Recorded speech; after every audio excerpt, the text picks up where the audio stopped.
Rev it up and welcome to Cars Yeah, show number 2537. Be prepared to be inspired. This is Cars Yeah, where you'll enjoy interviews with inspiring automotive enthusiasts. I'm founder Mark Green, and I've handed the keys to this car over to Ginger Baker Rust, who's a lifelong enthusiast. Ginger's here to provide you with a fuel injection of automotive inspiration. So get in, sit down, and buckle up and get ready for a fun ride here on Cars Yeah. Hello, inspiring automotive enthusiasts, and welcome to Cars Yeah. Today, we are in the city of Indianapolis, Indiana, with an inspiring author and the daughter of the legendary IndyCar driver, Swede Savage, whose name is Angela Savage. Hello, Angela. Welcome to Cars Yeah. Do you have it in gear, and are you ready to release the clutch? Hi, Ginger. Yeah, I'm always ready to send it. Let's do this. All right, sounds good. Angela, please share something about yourself that most people may not know. Well, something that I'm proud of that a lot of people don't know is that I ran with the Bulls in Pamplona, Spain. I was doing a 3-month trek, just me and my backpack with a Eurail pass. And I was in Pamplona, Spain for the San Fermin running of the Bulls. And I didn't know that I was going to run, but when it came down to the start, where they pop the gun and everyone starts running, I was on the other side of the fence where the observers watch. And I had this moment with myself where, okay, this is a pivotal point in my life. What kind of person do I want to be? What side of the fence do I want to be on? Do I want to be an observer in this life, or do I want to be an active participant in this life? So at the very last second before they popped the gun off, I hopped over the fence and ran with the Bulls. And I'm very proud that I did that. When growing up, I always heard this expression, if you run with the Bulls, you'll get the horns, So I literally went to Spain just to prove that wrong. I'm not sure I would do it again, but I'm glad I did it when I did. There were actually some serious injuries just to the left and the right of me. But at that moment, I really decided that I was going to be an active participant in this life and not an observer. Oh my gosh, that's absolutely another way of racing for your life, isn't it? Oh my gosh. And it was like slow motion, like you see in the movies, and you could hear the bulls on the stones beside you coming up behind you, because they released 12 bulls and the streets are very narrow. And so the bulls are faster than the humans. So at some point, 12 bulls are going to pass you. Right. And you don't know where. And there's nowhere to run because, like I said, the streets are really narrow and the walls go straight up. So there's nowhere to run, nowhere to hide. You can hear them coming, and it's run for your life, little darling. Oh my gosh, that is so funny. That is so you. That's so you. I definitely have to add that to my bucket list for sure. Let's go. That's adrenaline junkies. That's the, yeah. I don't even, yeah, right. I don't know if most people would even have, the wherewithal to even do that, or the nerve. Yeah, it was, like I said, I'm not sure I would do it again, but I mean, I could be talked into it for sure. But I'm glad that I did it because it proved something to myself that day, Absolutely. Let me take a moment to tell our listeners a little bit more about you. Angela Savage was in her mother's womb during the tragic running of the 1973 Indianapolis 500. Her mother watched from the grandstand in horror as her husband, race car driver Swede Savage, crashed in turn 4 after leading the race. The vicious impact and catastrophic explosion left him with critical injuries that would ultimately claim his life 33 days later. Angela was born just a few weeks later. Angela's tumultuous life, as well as the life of her famous father, is chronicled in her book, Savage Angel. Angela credits the racing community for saving her life as she began exploring the history of her father that led to finding herself. She now is a special part of the entire racing family and works as a program manager for Racing for Mental Health, a nonprofit organization that promotes mental health awareness and destigmatizes the topic of mental health through conversation, education, advocacy, and outreach. She uses the racing community to be able to take her message to so many others. So let's take a ride down the strip with Angela Savage. All right, let's go. Angela, let's go a little deeper into the corner and share with us more about your journey into the motorsports world to learn more about your father and yourself. How did all this get started? Well, when my father died, my mom left the racing community for obvious reasons. And so I really wasn't a part of the racing community until, well, in 2009, I joined Facebook, and people began to realize who I was and who my father was, really, and asked me if I would ever consider coming back to the Indy 500. Well, initially my reaction was a big hell no. Why would I want to go there, right? That place ruined my life and all that kind of stuff. But people kept sort of nudging me. And then there was a grassroots effort started by Paul Powell, my good friend. Let's get Angela Savage to Indy in 2014. And it really picked up a lot of pace. My dad's fans all kind of put money in a pot so that I could afford to come to Indiana and go to the race. And so I did. And then IMS, Doug Bowles, jumped in and paid for the plane tickets and hotels and suite passes. So in 2014, I made it back to the Indy 500. And, it's really one of those things. It's a bucket list item. You have to see the Indy 500 once in your life. It's just something that you need to do on planet Earth, whether you're a race fan or not. It's just it's a spectacle. It's really something that's hard to explain unless you're there. Going there and receiving all this love and acceptance and hugs and support, it really changed my life. It started to break off a lot of, outer shell things. Like I was definitely the onion with many layers, and it broke the outer shell. And I got to spend some private time by myself in turn 4, which is where he had his crash. And I had my moment where I yelled at that wall, and I actually spit on that wall. And then I prayed at the wall and forgave the wall, and that moment was a big moment in my life, obviously, because, that really braked a lot of curses off of me. And, you have to really face your dragon. I learned that things that you are afraid of are the things that you should actually run towards and not run away from. Right. Because there's a lot of answers on the other side of that fear. Right. So, and ever since then, I've been working with the racing community, did some autocross events with Minnie and worked with Miles Ahead, and now working with Racing for Mental Health. And it's just been a wonderful journey coming back to myself. And you are an amazing person. I've been grateful to be able to experience some of that journey with you as my friend. And I know how hard this was for you and how hard you worked at it. And I know the peace that you have found through that. And so you're just absolutely amazing. Oh, thanks, Jen. Sure. Angela, throughout your life, I know that there are people who are great inspirations. Would you share with us a key mentor who helped you to be successful, and who has been the most influential person in your life? I had to give that a lot of thought. I've been asked this question before, and what I always come back to is my mama, Joyce Meyer. When I left Laguna Beach and moved to Nevada, I had a pretty tumultuous life up until then. And I moved to Nevada to really just kind of slow down and come back to myself in a tiny little beautiful town. And that's when I began, about 20 years ago, that's when I began studying with Joyce Meyer. And I really just needed the way that she has the strong personality and her big voice and her, just her whole vibe. I needed something like that to kind of smack me and say, listen, you can do this and just do it like this and do it like that. And I remember just, clicking through the channels one day, and there she was. And I'm like, well, who is this lady? And she was, she felt like she was speaking directly to me.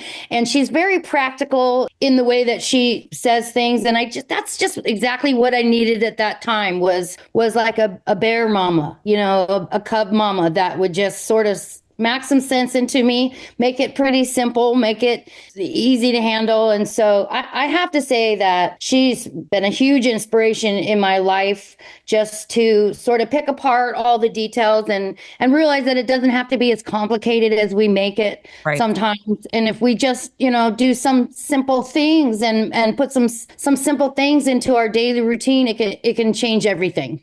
So I definitely have to, I call her Mama Joyce, because she's everybody's mama. And then, I want to say that my sons, Chance and Cruz, are really my biggest inspirations now. They're so smart, emotional intelligence and book smarts too. And so every day when I look at their faces, I just want to be a better person than I was yesterday. And you can't really ask much more of somebody. All we can really do is try and be a better person than we were yesterday. And so Cruz and Chance really keep me going on the daily. Absolutely. You have raised wonderful boys. And I've been to 3 of Joyce Meyer's conferences and read her book, Battlefield of the Mind. And that is absolutely one of the books that has helped me as well. And yeah, she definitely just tells you like it is. And, basically the suck it up buttercup, but in a way that you can deal with it. Right. Right. Exactly. I love how she'll tell it the way it is. Like you said, there's no fluff. No. You don't have to go through a bunch of wording to try and figure out what she's really trying to say. Right. She'll just hammer it right on you and move on to the next point. And you're like, oh, okay. I can do this. Yeah, she stomps the loud pedal and you just better go on for the ride, right? I just love it. I love her girl power. She's definitely a shero in my book. Yeah, absolutely. Well, Angela, let's get under the hood with a little bit of a challenge here. Angela, please share with us a difficult challenge, failure, obstacle that you faced, whether in personal life or business, and tell us how you overcame that situation and what did you learn? I think my most difficult challenge and obstacle in my life has been myself. I just couldn't seem to get out of my way. I still struggle with that a little bit, but I'm a lot better than I used to be. Having been born a posthumous child, which is a baby whose father dies while you're in utero. Right. We've learned while I was working on the book, we learned that transgenerational trauma is a real thing. And when a woman is that pregnant and suffers a traumatic event like that, not only will she end up with the PTS symptoms, but it goes down into the baby as well as we're trying to develop on a molecular level. It will change you on a molecular level. The whole idea of the posthumous child is kind of new, came about after the 9/11 attacks. Sometime after that, people realized that a lot of the men who fell had wives who were pregnant. And they decided to go check on those children. Well, lo and behold, the children weren't doing very well at all. So they started this idea of the posthumous child and transgenerational trauma.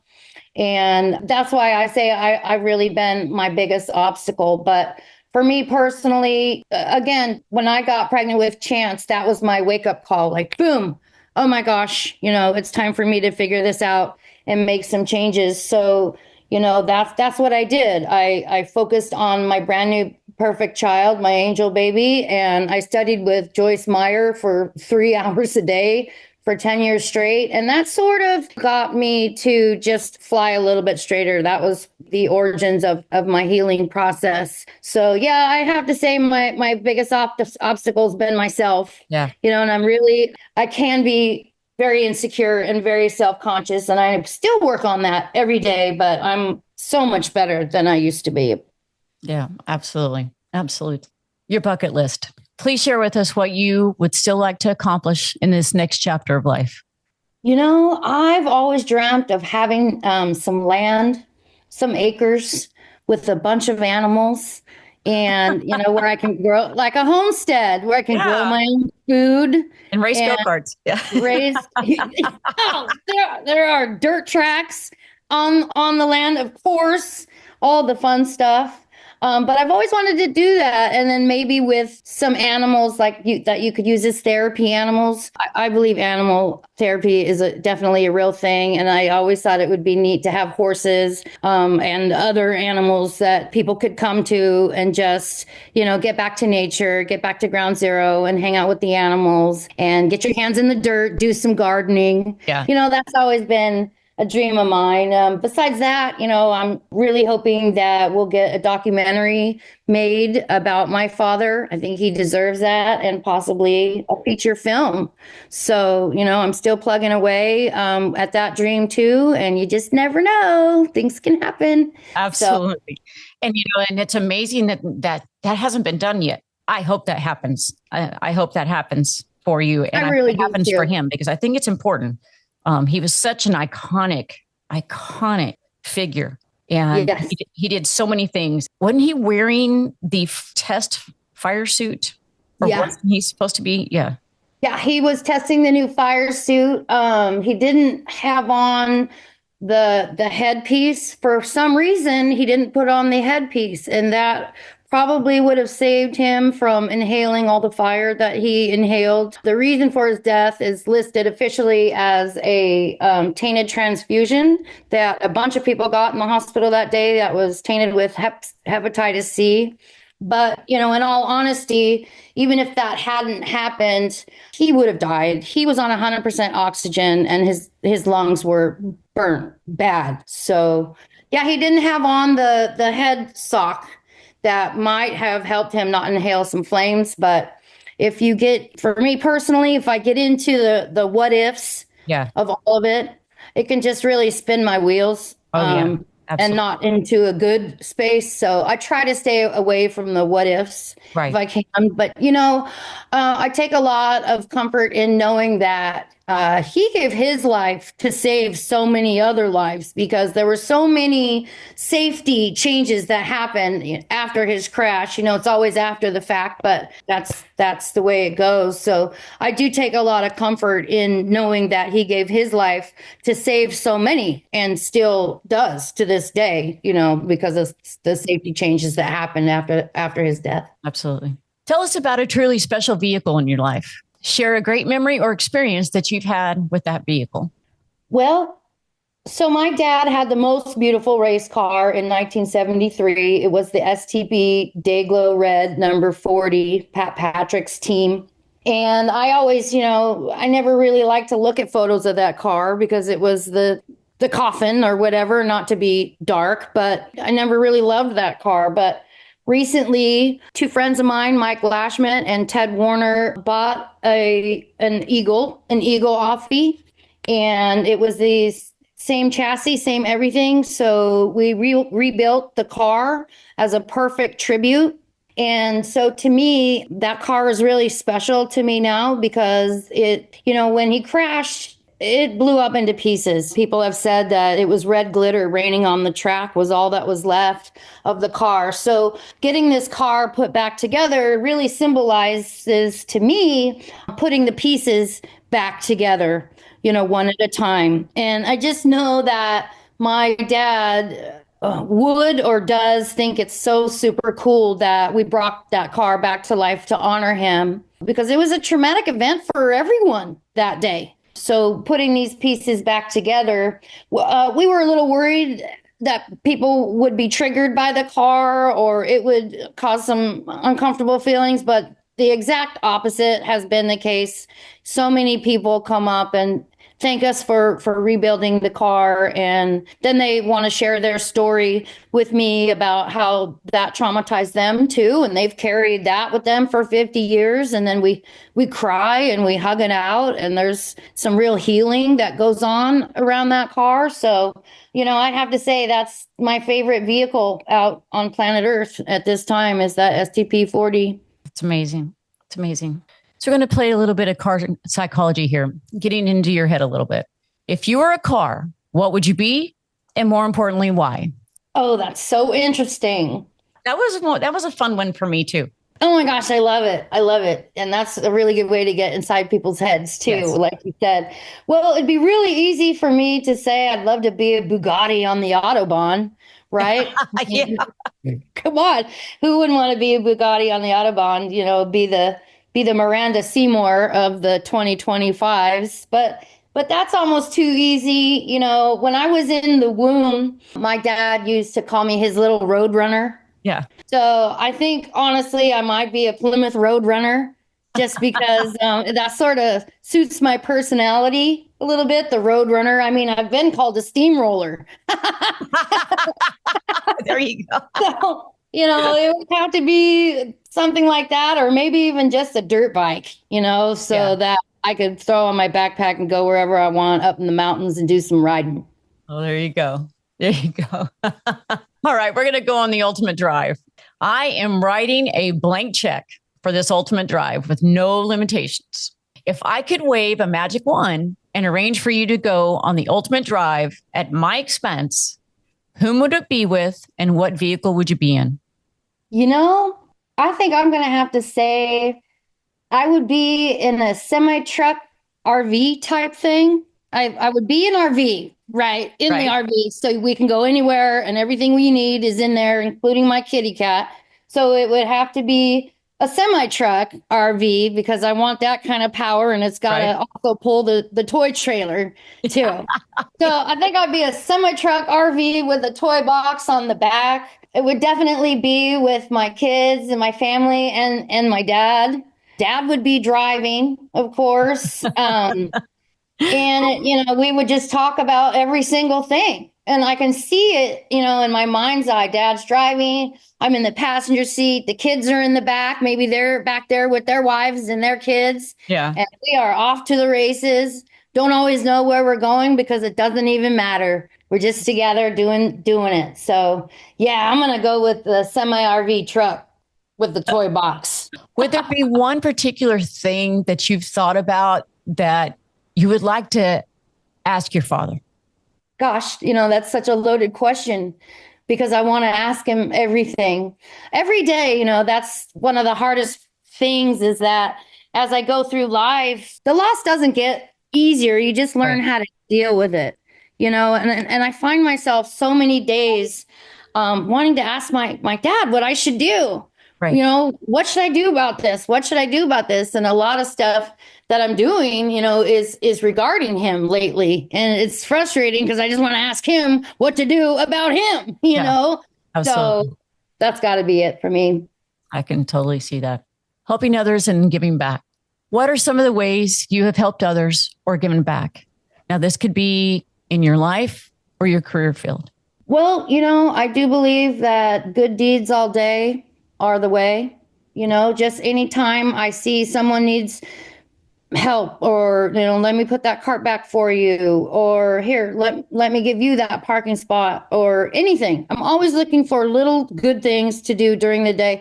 And it's not always just for the people that you're doing it for too. I mean, it's almost selfish because when I do something good for someone else, it makes me feel good.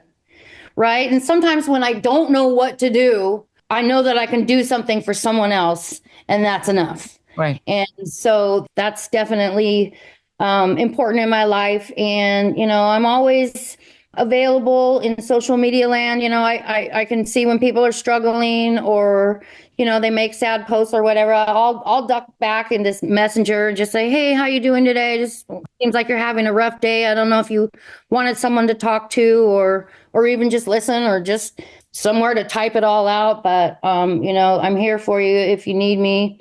And then also kind of coming full circle with the Racing for Mental Health. I've struggled with mental health issues since before I was born. So it really feels full circle to come in this book that I wrote. It's about my father's life and my life. It's not just about racing. It's really about what happens to a family after a trauma like that, which has kind of been the elephant in the room. Right. They didn't really want to talk about it much in the past. You just sweep it under the rug and put the new driver in the car and keep racing. Right. So getting to Racing for Mental Health really feels like it's a full circle for me. And I feel like I'm in the right place in the racing community because I always felt a little bit lost in the racing community. Had my dad lived, I'm a racer spirit.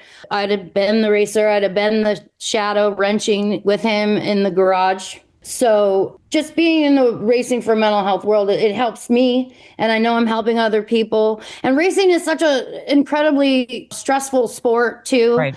And talk about having to be tough and sucking it up and all those things, but it's 2025 now. And I think we know that we need to address mental health issues. Right. I've lost so many friends too early.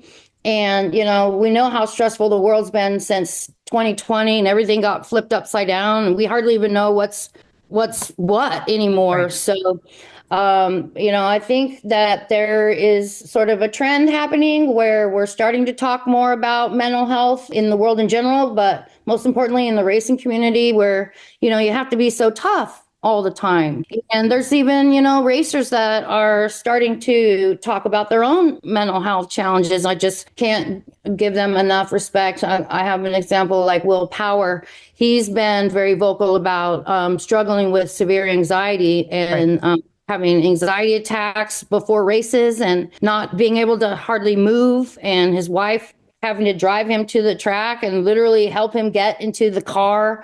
If someone like Will Power can, voice his struggles, his internal struggles, then gosh, it opens the door for a lot of people, I think, to follow suit and open up in their own way.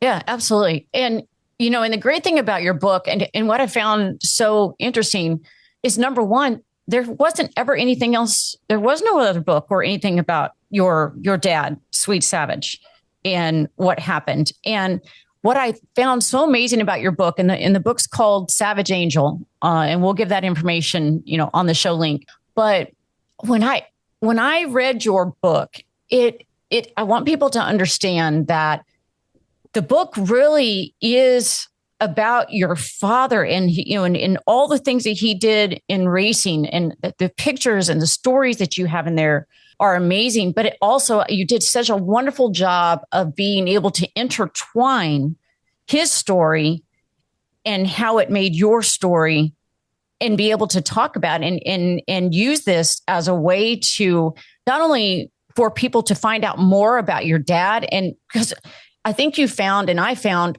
so many Swede Savage fans out there, and that they wanted to know more. And then now there's more Swede Savage fans, including myself, being able to intertwine your story, which is absolutely amazing. It's an inspiring story. I've talked about it before with Nitro Alley and Jackie Heinricher and several other people, that your book really had an impact on the racing community itself. It had an impact on, on us. But I think my conversations with you, you've been extraordinarily surprised by the response that you got from that book. Can you tell us a little bit more about that? Yeah. I was really worried about putting my story in there too. First of all, some of the things that I talk about are things that I really thought I would take to the grave with me, and then here I am splashing it out for the whole world to see. It's like standing naked on top of a mountain and everyone's pointing at you, and it was really excruciating because I didn't know if I was taking this awesome man and this awesome career, and then the trauma of that, and then putting just more trauma on top of it. And I still have some anxiety regarding some of the things that I shared. That doesn't just go away. I'm always wondering who's reading what part, right now. And gosh, what are they thinking about me? And oh my gosh, did I do that right? So any kind of positive reinforcement that I get from people helps me so much, even to this day. But it was sort of my way of trying to take a tragedy and make something good out of it, like Joyce would say, trading the ashes for beauty. Right. I was trying to spin it all out into something good. And now it's starting to show that that's what it's done. Some of the people that have come to me privately to share their testimonies and thank me for letting myself be so raw and open with what I've been through. That positive reinforcement goes a long way. And it reminds me what my bigger, task is in this life is just to help people that are struggling, because those are the people that I care about most. I care about everybody, but I have a special spot in my heart for the ones who struggle because those are the ones I can relate to. Right. So that's, it's turned out to be a great thing. And I'm really just getting started in the whole mental health aspect of life and racing. So I feel like I'm headed in the right direction. And well, it was courageously raw. I mean, it brought me to tears, and boy, but it sure gave me some eye openers too of what I needed to take a look at in my life. And it was a huge inspiration, and it gave me a chance to really learn about Swede Savage. And again, you were so open about your life and about your dad's life and, the things that he experienced, but not only the things that you guys experienced, but the people that were there that saw it, the firemen, the people that worked at the track, his team, all those things. And I know that though when you wrote this book, that those people that had really never talked about it or wanted to talk about it, it gave them a way to say, hey, oh my gosh, this was wonderful. And even though, like you said, it was a tragedy, it really helped them to be able to kind of face the things that had happened and they saw that day. Yeah, and that was all part of the good stuff that came out of coming back to the racing community and the Indy 500. My whole life, I really felt chronically lonely. I could feel lonely in a crowd of 300,000 people because it was just kind of like, who could ever possibly understand, where I'm coming from? Not very many people have the plot in life that I was given, right? I mean, sometimes I say I didn't choose Indy chose me, right? But coming back to Indianapolis and the racing community, well, you learn that, I'm not alone in this tragedy. That it affected a heck of a lot of people. And there are a ton of people that understand exactly where I'm coming from and have been through similar situations. Trauma at the track is definitely a real thing. It happens a lot. So that was definitely part of my healing process, was realizing, I'm not all alone. There are other people that understand exactly who I am and why I am and why I, all those things. Right. And that's been extremely amazing. It's just, I was going through much as a young person. It was just becoming too much to hold in. It was becoming like a big tumor inside of me, Right. And I believe that disease causes disease. And I just couldn't carry it anymore, not by myself. So, it was like a soul surgery. I got the tumor out and I zipped it back up. And now we're processing those things with other people that really get it. It's been a huge blessing. And, I really figured that if I could be so open and raw and honest and bring all my ugly to the table, then I was hoping to inspire other people to do the same thing. Get it up, get it out of you, get it on the table. Some people might like you for it, some people might not, but it just doesn't matter. I've said before, if you needed reasons to hate me, I'll give you all the reasons in the world in this book. But if you needed reasons to love me, I give you all the reasons in the world in this book. I just figured if other people can get their stuff up and out too, then we realize that we're all more the same than we are different. And now we've cracked the lid off of it, Right. and we've started a whole new movement of emotional intelligence and being more unified as a community, I suppose. Yeah. Well, besides your book, Savage Angel, which just I can't urge my listeners enough to please go read this book. Is there another book or article or something that you've watched that you believe others could learn from? Well, like you said, Battlefield of the Mind is an amazing start. I have definitely, like I said, appreciated Joyce and her words. Yeah, I would have to say Battlefield of the Mind has been another book that really was a pivotal read, right? It sort of turned me around and started me in a different direction that was better. And they even have Battlefield of the Mind for teens and Battlefield of the Mind for children. And so I've shared those books now with my kids. And well, they grew up listening. Joyce Meyer's always yelling at us in the house.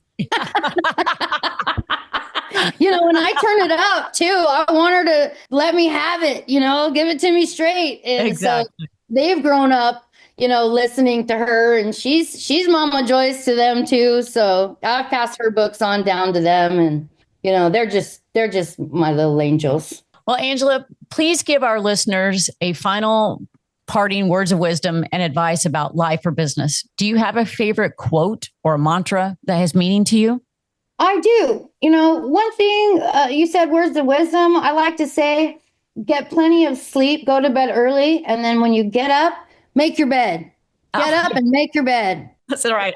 I make my bed every single morning. It's the first success of the day. Yeah. It's the first success of the day. It starts you off with an accomplishment. It makes you proud because now as you're walking by your room all day, your bed's made and it looks, nice. And then you have like a workspace when you need to fold your laundry. Yeah. You can throw it all on the bed and fold your laundry. So, sometimes it's those little silly things that can make the biggest difference. So I always say, go to bed early, get plenty of sleep, get up and make your bed. But then get up and make your bed. Get up and make your bed. As far as favorite quotes, some mantras that I use a lot. Tomorrow is a new day is a good one for me. Anytime I'm having a bad day, I tell myself tomorrow is a new day. It's going to be a better day. So, and it always is. You have to be so careful not to fall in that pit when you're in the pit and do something stupid or do something that'll make it worse. So tomorrow is a new day. Seems so simple, but that's always helped me get through my hard days, because you just can't let the hard days win. That's right. Then another one that I really love that has been helpful for me is what other people think about me is none of my business. There you go. Like I said, I've always been insecure, very self-conscious, and worrying what other people are thinking about me. And when I heard that, it really just clicked. It's none of my business. And so, you're sort of able to just close that door right there. Just that's a whole lot of stuff that you don't have to worry about anymore. Yeah. Finally, tell us, what is the best way that our listeners can learn more about you and your book? Well, I'm in all of the platforms in social media land. You can get the book at savage42.com and some super fun merchandise. And I'm hoping to be bulking up my merchandise line in the next couple of years. So that's the best way. Or you can shoot me an email always at savageangel42.com if you just want to tell me a story or have a little chit chat or whatever it is. But mostly, I'm always in social media. Facebook I like a lot. LinkedIn I like a lot. So you can always find me there. And I'm always as gracious as I can be to people that reach out. Sometimes it did get a little overwhelming in the last 10 years because I couldn't get back to everyone. Right. And then you feel bad and you don't want people to feel like you're ignoring them or you don't care or you're some kind of bee, Yeah. So, yeah. What's your social media handles? I'm Angela Savage. There's Good News with Angela Savage was a show that I did. There's Angela Savage to Indy, which was involved with the movement in 2014. And, it's pretty much Angela Savage across the board. LinkedIn. Angela Savage, also known as Savage Angel. Right. And then Savage Strong is my Instagram. All right. Yeah. Great. Well, listeners, you can find this information and the links to everything that we've talked about here today at carsyeah.com on the Angela Savage link on the notes page. Angela, thank you for being so generous with your time and sharing your just amazing experiences with our listeners. Well, it's really been my pleasure, Ginger. I just love you to pieces. And I'm so glad that you and I have become as close as we have, because I look up to you a lot. You're an amazing woman and you're so resilient and so intelligent and so driven that, you've been an inspiration to me. So thank you for letting me come on your great show. I've been listening to your podcast and they're really, really great. And you're doing such a good job. And I'm just really proud to know you. Oh, thank you. Thank you very much. You're going to make me teary. On that note, until we talk again, I will see you down the road. Love you. See you soon. Thank you so much for joining us here today on Cars Yeah. Drive on over to carsyeah.com to find today's guest show notes and inspiring automotive fun. Download your free copy of Fill Her Up. It's an ebook filled with gorgeous photos of fuel filler fun, including quotes from our inspiring automotive enthusiasts. While you're on the website, sign up for weekly blogs and a whole lot more. Download your copy today, and Ginger will see you next time here on Cars Yeah.